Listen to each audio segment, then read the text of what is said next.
जय हिंद आप सभी लोगों को। कैसे हैं आप सभी लोग। तो चलिए स्टार्ट करते हैं आज का सेशन। और आज बहुत ही इम्पोर्टेंट सेशन होने वाला है, क्योंकि आज हम संविधान के सभी महत्वपूर्ण अनुच्छेद की बात करने वाले हैं, जो प्रत्येक एग्जाम में बार बार पूछे जाते हैं। तो देखिए, पहला क्वेश्चन है कि संविधान के किस अनुच्छेद के अंतर्गत अल्पसंख्यक वर्ग के हितों की बात की गई है। तो ऑप्शन हमारे सामने हैं। देखिए, अनुच्छेद 36, अनुच्छेद 29, 5 या फिर अनुच्छेद 21 का। तो देखिए, जो अनुच्छेद नंबर 29 है यानी 29, इसी के अंतर्गत अल्पसंख्यक वर्ग के हितों की बात की गई है। देखिए, 3 और ऑप्शन है, उनको भी क्लियर करना जरूरी है। तो देखिए, अनुच्छेद 36 जो है हमारा, वो राज्य की परिभाषा देता है। अनुच्छेद नंबर जो 5 है वो नागरिकता की परिभाषा बताता है। और देखिए, जो अनुच्छेद 21 का है, ये 86वां संविधान जब संशोधन हुआ था सन 2002 में, तब इसे जोड़ा गया था और ये हमें शिक्षा का अधिकार देता है। नेक्स्ट क्वेश्चन देखिए। नेक्स्ट है कि भारत का उपराष्ट्रपति पद किस अनुच्छेद के अंतर्गत आता है। तो अनुच्छेद नंबर 76, अनुच्छेद नंबर 63, 85 या फिर अनुच्छेद नंबर 72। तो देखिए, अनुच्छेद नंबर 63 के अंतर्गत भारत के उपराष्ट्रपति पद की बात की गई है। और देखिए, जो अनुच्छेद नंबर 76 है, ये हमारा महान्यायवादी की नियुक्ति किस तरीके से होती है, क्या प्रक्रिया है, उसके बारे में बताता है। और अनुच्छेद नंबर 85, इसके अंतर्गत देखिए, राष्ट्रपति लोकसभा को भंग कर सकता है। राष्ट्रपति के पास इतनी पावर होती है कि वो लोकसभा को भी भंग कर सकता है, और ये पावर उसको अनुच्छेद 85 के अंतर्गत ही प्रदान की गई है। और अनुच्छेद नंबर 72, इसके अंतर्गत देखिए, जो राष्ट्रपति है वो अगर चाहे तो किसी भी व्यक्ति की जो सजा है उसको माफ़ करवा सकता है, यानी उसे क्षमादान की शक्ति प्राप्त है। सारे ऑप्शन क्लियर हो गए हैं। देखिए, चलते हैं हम नेक्स्ट क्वेश्चन की ओर। नेक्स्ट क्वेश्चन है कि देखिए, राज्य के नीति निर्देशक तत्वों का उल्लेख संविधान के किस अनुच्छेद के तहत किया गया है। अनुच्छेद नंबर 21, अनुच्छेद नंबर 35, अनुच्छेद नंबर 47, अनुच्छेद नंबर 36। तो देखिए, जो हमारा अनुच्छेद नंबर 36 है यानी 36, इसी के अंतर्गत राज्य के नीति निर्देशक तत्वों का उल्लेख है। तो देखिए, 36 से लेके 51 तक जितने भी अनुच्छेद हैं, उनके अंतर्गत नीति निर्देशक तत्वों की ही बात की गई है। आपको नंबर ध्यान रखना है, 36 से 51 तक। और देखिए, जो अनुच्छेद नंबर 21 है, वो हमें प्राण एवं दैहिक स्वतंत्रता प्रदान करता है। जैसे कि हम प्राइवेसी अपनी रख सकते हैं, कहीं जो फॉरेन में घूम सकते हैं, जो हमें घूमने की स्वतंत्रता है, ये सभी हमें अनुच्छेद 21 के अंतर्गत ही दी गई हैं। और देखिए, अनुच्छेद 35 के अंतर्गत संसद कानून बना सकती है। कहने का मतलब है कि देखिए, संविधान के किसी अनुच्छेद में कोई फेरबदल करना है या फिर कोई नया अनुच्छेद जोड़ा जाना है, तो ज़रूरत पड़ने पर संसद को भी ये अधिकार दिया गया है कि वो नया कानून बना सकती है। और देखिए, अनुच्छेद नंबर 47 के अंतर्गत शराब एवं नशीले पदार्थ होते हैं जितने भी, उन पर प्रतिबंध लगा दिया गया है। देखिए, नेक्स्ट क्वेश्चन है हमारा कि एससी और एसटी के लिए विशेष प्रावधान किस अनुच्छेद के अंतर्गत किया गया है। बहुत ही इंपॉर्टेंट क्वेश्चन है। तो देखिए, अनुच्छेद नंबर 43, 51 का, अनुच्छेद नंबर 46 या फिर अनुच्छेद नंबर 19। तो अनुच्छेद नंबर जो 46 है यानी 46, इसी के अंतर्गत एससी और एसटी यानी जो शेड्यूल कास्ट है, जो नीची जाति के लोग हैं, उनके लिए विशेष प्रावधान दिया गया है। और देखिए, जो अनुच्छेद नंबर 43 है हमारा, वो निर्वाह मजदूरी के लिए हमें जो दशाएं प्रदान करता है। और देखिए, 51 का, इसके अंतर्गत मौलिक कर्तव्यों की बात की गई है। ये देखिए, 51 का इसलिए है कि पहले 51 तक ही था, ये जो का है ये बाद में जोड़े गए हमारे मौलिक कर्तव्य, पहले एक भी मौलिक कर्तव्य नहीं था। और देखिए, अनुच्छेद 19 के अंतर्गत हमें अभिव्यक्ति की स्वतंत्रता दी गई है। अभिव्यक्ति यानी बोलने की स्वतंत्रता, मीडिया की स्वतंत्रता, प्रेस की, झंडा फहराने की, ये सभी जो स्वतंत्रताएं हैं, ये हमें अनुच्छेद 19 ही प्रदान करता है। देखिए, नेक्स्ट है कि राष्ट्रपति एवं उपराष्ट्रपति के निर्वाचन संबंधित विषय का उल्लेख किस अनुच्छेद के तहत किया गया है। यानी जो राष्ट्रपति और उपराष्ट्रपति इन दोनों का निर्वाचन किस पद्धति से होगा, ये कौन सा अनुच्छेद हमें बताता है। तो देखिए अनुच्छेद नंबर 71, 71वां अनुच्छेद ही हमें इसके बारे में बताता है। और देखिए जो अनुच्छेद नंबर 52 है, ये भारत का राष्ट्रपति पद के बारे में बताता है। और देखिए जो अनुच्छेद नंबर 60 है, ये राष्ट्रपति द्वारा जो शपथ ग्रहण होता है उसके बारे में बताता है। और अनुच्छेद नंबर 48, ये कृषि एवं पशुपालन के बारे में बात करता है। चारों ऑप्शन क्लियर हो गए हैं। अब देखिए, अब बढ़ते हैं हम नेक्स्ट क्वेश्चन की ओर। नेक्स्ट क्वेश्चन है हमारा, किस अनुच्छेद के अंतर्गत बुढ़ापा पेंशन एवं विधवा पेंशन की सहायता प्रदान की गई है। देखिए ये जो दोनों पेंशन है, बुढ़ापा पेंशन एवं विधवा पेंशन, ये अनुच्छेद 41 के अंतर्गत ही सहायता प्रदान की जाती है। ये देखिए जो अनुच्छेद नंबर 44 है, ये समान सिविल संहिता के बारे में बात करता है। और ये जो समान सिविल संहिता है, अभी तक देखिए देश भर में केवल और केवल गोवा में ही लागू हुई है और कहीं पर भी अभी ये लागू नहीं हुई है। इसके अंतर्गत देखिए जो स्त्री और पुरुष हैं, दोनों को नौकरी में यानी प्रत्येक क्षेत्र में समानता दी जाती है, समान हक दिया जाता है। और देखिए जो अनुच्छेद नंबर 47 है, ये मैं बता चुकी हूँ, शराब एवं नशीली दवाओं पर प्रतिबंध लगाता है। और अनुच्छेद नंबर 40 बहुत इम्पोर्टेंट जो अनुच्छेद है, कईयों बार एग्जाम में पूछा गया है, ये ग्राम पंचायतों का गठन जो होता है, ये उसके बारे में बताता है। देखिए नेक्स्ट क्वेश्चन है हमारा कि संविधान में संशोधन करने का प्रावधान किस अनुच्छेद के अंतर्गत आता है। तो देखिए अनुच्छेद नंबर 368 यानी 368वां जो अनुच्छेद है, यही अनुच्छेद हमें संविधान संशोधन करने का जो प्रावधान है उसके बारे में बात करता है। और अनुच्छेद नंबर 51, ये अंतर्राष्ट्रीय शांति एवं सुरक्षा के बारे में बात करता है। और इसी 51 में देखिए का और जोड़ा गया है, जिसके अंतर्गत मौलिक कर्तव्यों की बात की गई है। मैंने बताया था आपको, ये मौलिक कर्तव्य पहले नहीं थे, बाद में 51 का पार्ट बना दिया गया और उसमें ये मौलिक कर्तव्य जोड़ दिए गए। और अनुच्छेद नंबर देखिए 71 है, ये राष्ट्रपति एवं उपराष्ट्रपति के निर्वाचन संबंधित विषय के बारे में बात करता है। और देखिए अनुच्छेद नंबर 300 का ए, ये संपत्ति के अधिकार के बारे में बात करता है। इसके अंतर्गत देखिए पहले जो संपत्ति का अधिकार मौलिक अधिकार था, लेकिन 1978 में मोरारजी देसाई ने 44वां संविधान संशोधन किया, जिसके अंतर्गत उन्होंने संपत्ति के अधिकार को मौलिक अधिकार से खत्म कर दिया पूरी तरह, और इसे 300 का ए पार्ट बनाकर इसे कानूनी अधिकार बना दिया पूरी तरह। चारों ऑप्शन क्लियर हो गए होंगे, माइंड में अच्छे से सेट हो गए होंगे। देखिए क्वेश्चन को पढ़ना ही सब कुछ नहीं होता है, केवल आपने एक क्वेश्चन पढ़ा, उसका एक पॉइंट क्लियर कर लिया, बात खत्म। जब तक सारे पॉइंट्स क्लियर ना हो और अच्छे से माइंड में सेट ना हो, तब तक पढ़ने का कोई मतलब नहीं। सेशन देखिए अगर जोरदार लग रहा है, मज़ेदार लग रहा है, तो वीडियो को एक लाइक कर दीजिए। और हाँ, चैनल पर अगर नए हैं और अभी तक सब्सक्राइब नहीं किया है तो सब्सक्राइब जरूर कर लीजिए। चलिए बढ़ते हैं नेक्स्ट क्वेश्चन की ओर। नेक्स्ट क्वेश्चन है हमारा कि संविधान के किस भाग में मौलिक कर्तव्यों की चर्चा की गई है। यहाँ पर देखिए अनुच्छेद नहीं पूछे जा रहे हैं, यहाँ पर भाग पूछा जा रहा है। तो देखिए भाग 2, भाग 3, भाग 4 या फिर भाग 4 का। तो देखिए जो भाग 4 का है, इसी के अंतर्गत मौलिक कर्तव्यों की बात की गई है। और देखिए जो भाग 2 है, ये नागरिकता नियम के बारे में बात करता है, यानी जो भाग 2 है इसके अंतर्गत जितने भी अनुच्छेद हैं, इसके अंतर्गत नागरिकता के बारे में बात की जाएगी। और देखिए भाग 3 के अंतर्गत मौलिक अधिकारों की बात की गई है। और भाग 4 हमारा नीति निर्देशक तत्वों की बात करता है। क्लियर हो गए। नेक्स्ट क्वेश्चन है कि संघ सूची में कितने विषयों को रखा गया है। 100 विषय, 61, 52 या फिर 45। तो देखिए जो संघ सूची है, इसके अंतर्गत पूरे 100 विषयों को रखा गया है। और ये देखिए जो 61 विषय हैं, ये राज्य सूची में रखा गया है 61 विषयों को। और देखिए जो 52 विषय हैं, ये हमारी समवर्ती सूची है, इसके अंतर्गत 52 विषयों को रखा गया है। और देखिए जो 45 है, ये कोई ऑप्शन ही नहीं होता है, 3 ही सूचियाँ होती हैं हमारी, संघ सूची, राज्य सूची एवं समवर्ती सूची।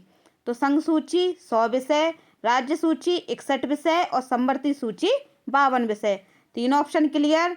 देखिए नेक्स्ट क्वेश्चन है हमारा कि संविधान में कौन सा अनुच्छेद संविधान की रीढ़ कहलाता है। मोस्ट इंपॉर्टेंट क्वेश्चन है ये।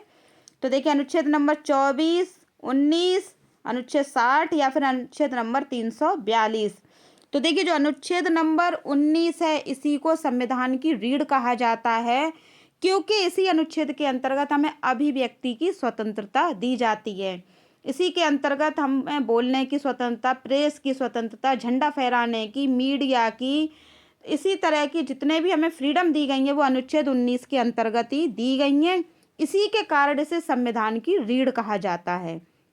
और देखिए जो अनुच्छेद नंबर 24 है इसमें बात की गई है कि बाल श्रम निषेध है। अनुच्छेद 23 और 24 बताता है कि जो 14 साल से जो छोटे बच्चे हैं उनसे हम कोई भी जोखिम भरा कार्य नहीं करा सकते, जैसे कि कोयले की खदान है, कारखाने, पटाखे की फैक्ट्री हैं, ये सभी जोखिम भरे कार्य के अंतर्गत ही आते हैं। तो अनुच्छेद नंबर 24 इस बाल श्रम को बिल्कुल निषेध करता है। हाँ, ज़रूरत पड़ने पर आप उनसे छोटे मोटे काम हैं, छोटे मोटे कारखाने हैं, उनमें लगा सकते हैं। और देखिए अनुच्छेद नंबर 60 है यानी 60, ये राष्ट्रपति द्वारा शपथ ग्रहण जो होता है उसके बारे में बात करता है। और अनुच्छेद नंबर 342, 342, ये अनुसूचित जातियों एवं जनजातियों के बारे में बात करता है।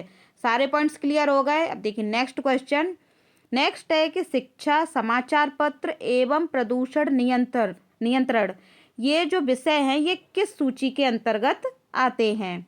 तो ये देखिए जो ये विषय हैं ये हमारे समवर्ती सूची के अंतर्गत आते हैं। शिक्षा, समाचार पत्र एवं प्रदूषण नियंत्रण। देखिए जो और सूची है इनमें कौन कौन से विषय हैं, जो मेन विषय हैं उनकी भी बात करते हैं। तो देखिए संघ सूची के अंतर्गत हमारे सेना, रक्षा और जो विदेशी मामले जो होते हैं ये सभी हमारे संघ सूची के अंतर्गत आते हैं। और देखिए जो सिंचाई है, सफाई, पशु, कृषि पालन है, ये सभी जो मामले होते हैं ये राज्य सूची के अंतर्गत आते हैं। और मूल सूची हमारी कोई देखिए ऑप्शन ही नहीं होता है, हमारी 3 ही सूचियाँ होती हैं, संघ सूची, राज्य सूची एवं समवर्ती सूची। संघ सूची में 100 विषय, राज्य सूची में 61 विषय और समवर्ती सूची में 52 विषय।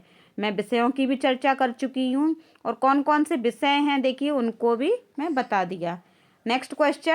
नेक्स्ट है कि संविधान के किस अनुच्छेद के तहत हमें धार्मिक प्रचार करने की स्वतंत्रता दी गई है।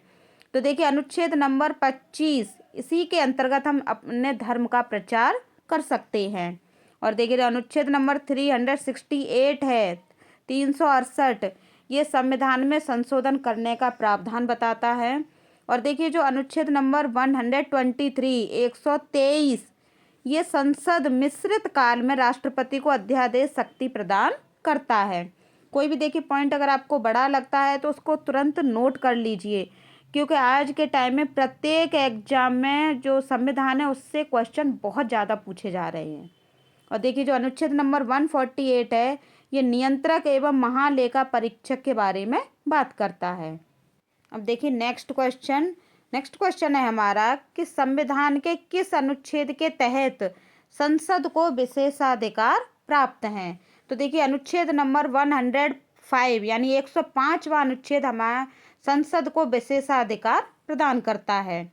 और अनुच्छेद नंबर 360 ये देखिए राष्ट्रपति के द्वारा वित्तीय आपात की जो घोषणा की जाती है उसकी बात करता है। और अनुच्छेद नंबर 108 ये संयुक्त अधिवेशन या संयुक्त बैठक की जो व्यवस्था होती है उसके बारे में बात करता है। और देखिए अनुच्छेद नंबर 214 ये न्यायालय की स्थापना और गठन, बहुत इंपॉर्टेंट अनुच्छेद है ये 214, ये देखिए न्यायालय की स्थापना और गठन के बारे में बात करता है। देखिए नेक्स्ट क्वेश्चन है कि संविधान में कौन सा अनुच्छेद संविधान का संरक्षक कहलाता है। बहुत इंपॉर्टेंट क्वेश्चन है। तो देखिए अनुच्छेद नंबर 32 ही हमारा संविधान का संरक्षक कहलाता है। इसके 3 नाम और हैं, देखिए 3 हैं। देखिए इसको संविधान की आत्मा इसी अनुच्छेद को कहते हैं, संविधान का हृदय और संविधान की प्रतिभूति। ये 4 और नाम हमारे अनुच्छेद 32 के ही हैं। प्रतिभूति आप समझ आए होंगे, इस प्रतिभूति का मतलब होता है गारंटर। यानी किसी भी परिस्थिति में अगर हमारे अधिकारों का हनन होता है तो सीधे सुप्रीम कोर्ट जाइए अनुच्छेद 32 के तहत और अपने अधिकारों के लिए वहाँ पर अर्जी लगा दीजिए। तो ये जो अनुच्छेद 32 है ये गारंटी लेता है कि किसी भी परिस्थिति में आपके अधिकारों का हनन नहीं होने दिया जाएगा। और देखिए अनुच्छेद 51, ये अनुच्छेद पहले ही बता चुकी हूँ, ये अंतर्राष्ट्रीय शांति एवं सुरक्षा के बारे में बात करता है। अनुच्छेद नंबर 72 राष्ट्रपति को क्षमादान की शक्ति प्रदान करता है। और देखिए अनुच्छेद 300 का अभी मैंने डिटेल में बताया था कि इसके अंतर्गत जो संपत्ति का अधिकार मौलिक अधिकार हुआ करता था इसे हटाकर अब कानूनी अधिकार बना दिया गया और इसे अनुच्छेद 300 का पार्ट भी बना दिया गया है। देखिए नेक्स्ट क्वेश्चन है कि राष्ट्रपति पद के लिए क्या योग्यताएं एवं दशाएं आवश्यक नहीं हैं। ये देखिए जो क्वेश्चन है हमारा ये नेगेटिव मीन में है। पहले देखिए किसी भी अगर हम एग्जाम को देते हैं तो सबसे पहला हमारा काम ये होता है कि हमें क्वेश्चन को बहुत ही अच्छे से पढ़ना है, सावधानी से पढ़ना है कि एग्जामिनर पूछ क्या रहा है, पॉजिटिव पूछ रहा है या फिर नेगेटिव पूछ रहा है। कभी कभी क्या है हम जल्दबाजी में पूछा कुछ होता है और टिक कुछ और कर देते हैं। तो देखिए सबसे पहले हम इनके ऑप्शन को पढ़ते हैं कि जो व्यक्ति है वो राष्ट्रपति पद के लिए वो भारत का नागरिक हो, उसकी उम्र कम से कम 35 साल हो, या फिर वो दिवालिया ना हो, या फिर वो देखिए संसद या विधानमंडल का सदस्य हो। तो देखिए राष्ट्रपति पद के लिए ऊपर वाली तीनों कंडीशन अप्लाई होती हैं कि वो भारत का नागरिक हो, उम्र भी 35 साल हो और वो दिवालिया भी ना हो। और ये जो चौथी कंडीशन है ये अप्लाई नहीं होती है। कहने का मतलब है कि वो संसद या विधानमंडल दोनों में से किसी का भी सदस्य नहीं होना चाहिए। क्वेश्चन अच्छे से क्लियर हो गया है और देखिए चारों ऑप्शन भी क्लियर हो गए हैं। चलिए बढ़ते हैं नेक्स्ट क्वेश्चन की ओर। नेक्स्ट क्वेश्चन है हमारा कि संविधान के किस अनुच्छेद के तहत राष्ट्रपति राष्ट्रीय आपात की घोषणा कर सकता है। बहुत अच्छा क्वेश्चन है ये। तो देखिए अनुच्छेद नंबर 352 के तहत ही जो राष्ट्रपति है वो राष्ट्रीय आपात की घोषणा कर सकता है। ये देखिए जो तीन ऑप्शन और हैं ये भी बहुत इंपॉर्टेंट हैं, इनके भी बारे में बात करते हैं। देखिए अनुच्छेद नंबर 356 ये राजकीय आपात घोषणा कर सकता है राष्ट्रपति, और अनुच्छेद नंबर 360 के अंतर्गत राष्ट्रपति वित्तीय आपात की घोषणा कर सकता है। तीनों ऑप्शन एक साथ आपको पढ़ने, एक साथ माइंड में भी रखने हैं। 352 राष्ट्रीय आपात, 356 राजकीय आपात और 360 वित्तीय आपात। तीन ऑप्शन क्लियर हो गए। और देखिए अनुच्छेद 300 का कईयों बार रिपीट हो चुका है, बार बार क्या बताना, वही संपत्ति का अधिकार अब कानूनी अधिकार हो गया है।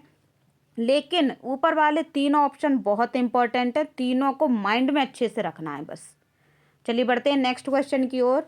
नेक्स्ट है कि किस अनुच्छेद को राष्ट्रपति भी खत्म नहीं कर सकता यानी हटा नहीं सकता। तो देखिए अनुच्छेद नंबर 20, अनुच्छेद नंबर 21, या फिर 20 और 21 दोनों, या फिर इनमें से कोई नहीं। तो अनुच्छेद नंबर जो हमारे 20 और 21 दोनों हैं इन दोनों को राष्ट्रपति कभी भी ख़त्म नहीं कर सकता है, और अनुच्छेदों में फेरबदल करना या उनको हटाना हो सकता है, लेकिन 20 और 21 कभी भी ख़त्म नहीं किए जा सकते। ऐसा क्यों, ऐसा क्या है इन अनुच्छेद 20 और 21 में जो इतने इम्पोर्टेंट हैं कि इनको ख़त्म ही नहीं किया जा सकता।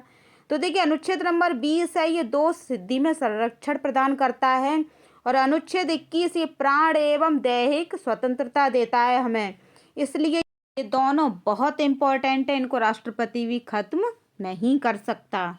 अब देखिए नेक्स्ट क्वेश्चन है कि संविधान के किस अनुच्छेद का संबंध मार्शल लॉ से है। तो अनुच्छेद 32, 33, 34 या फिर 35। तो देखिए जो अनुच्छेद 34 है यही हमारे मार्शल लॉ से संबंधित है। देखिए मार्शल लॉ के अंतर्गत होता क्या है, इसके अंतर्गत देखिए जो सेना के अधिकार हैं उनको बढ़ा दिया जाता है और जो जनता के अधिकार हैं उनको सीमित कर दिया जाता है। देखिए थोड़ा डिटेल में समझ लीजिए।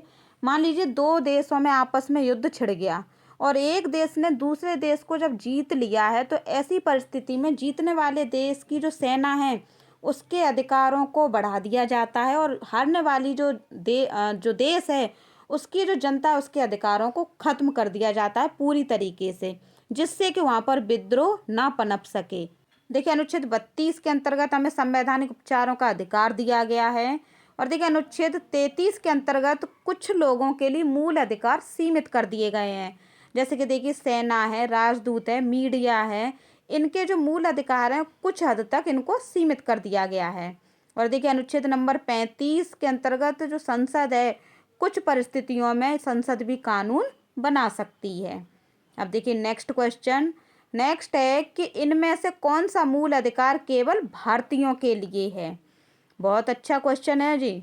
तो देखिए अनुच्छेद नंबर 16 ये जिसके अंतर्गत बात की गई है रोजगार में समानता यानी सरकारी नौकरी में समानता, तो ये देखिए केवल भारतीयों के लिए है, विदेशियों के लिए इसका जो मूल अधिकार है इसका फ़ायदा उनके लिए नहीं है। और अनुच्छेद नंबर 52 इसके अंतर्गत भारत का जो राष्ट्रपति पद है इसके बारे में बात की गई है। अनुच्छेद नंबर 60 राष्ट्रपति द्वारा शपथ ग्रहण के बारे में बात की गई है। और देखिए अनुच्छेद नंबर 72 वो क्षमादान की शक्ति प्रदान की गई है राष्ट्रपति को। देखिए बढ़ते हैं नेक्स्ट क्वेश्चन की ओर। और नेक्स्ट है हमारा कि किस अनुच्छेद के तहत राष्ट्रपति लोकसभा को भंग कर सकता है। तो देखिए अनुच्छेद नंबर 85 यानी 85 के तहत ही राष्ट्रपति के पास इतनी पावर होती है कि वो लोकसभा को भी भंग कर सकता है। और देखिए अनुच्छेद नंबर 76 इसके अंतर्गत महान्यायवादी की नियुक्ति के बारे में बात की गई है। और अनुच्छेद नंबर 324 यानी 324 निर्वाचन आयोग के लिए क्या प्रावधान है, ये उसके बारे में बात करता है। और देखिए अनुच्छेद नंबर 110 विधेयक की परिभाषा बताता है। अब देखिए नेक्स्ट क्वेश्चन, ये देखिए जो नेक्स्ट क्वेश्चन है ये आप लोगों के लिए है। इस क्वेश्चन का आंसर आपको कमेंट बॉक्स में देना है कि झंडा फहराने की स्वतंत्रता किस अनुच्छेद के तहत दी गई है। तो देखिए जो झंडा फहराने की स्वतंत्रता है वैसे तो ये अनुच्छेद 19 के तहत दी गई है। यही जो मीडिया की स्वतंत्रता, बोलने की, झंडा फहराने की, प्रेस की स्वतंत्रता, लेकिन जो झंडा फहराने की स्वतंत्रता है वो 19 के कौन से भाग के अंतर्गत दी गई है, वो 19 का का है, खा है या फिर गा है, ये भी आपको क्लियर करना है। चलिए देखते हैं कितने लोगों को इसका आंसर मालूम है, कमेंट बॉक्स में आपको ज़रूर बताना है। और अभी तक हमारे चैनल को अगर आपने सब्सक्राइब नहीं किया है तो ज़रूर कर लीजिए और पास में जो बेल आइकन है उसे दबाना बिल्कुल मत भूलिए। धन्यवाद।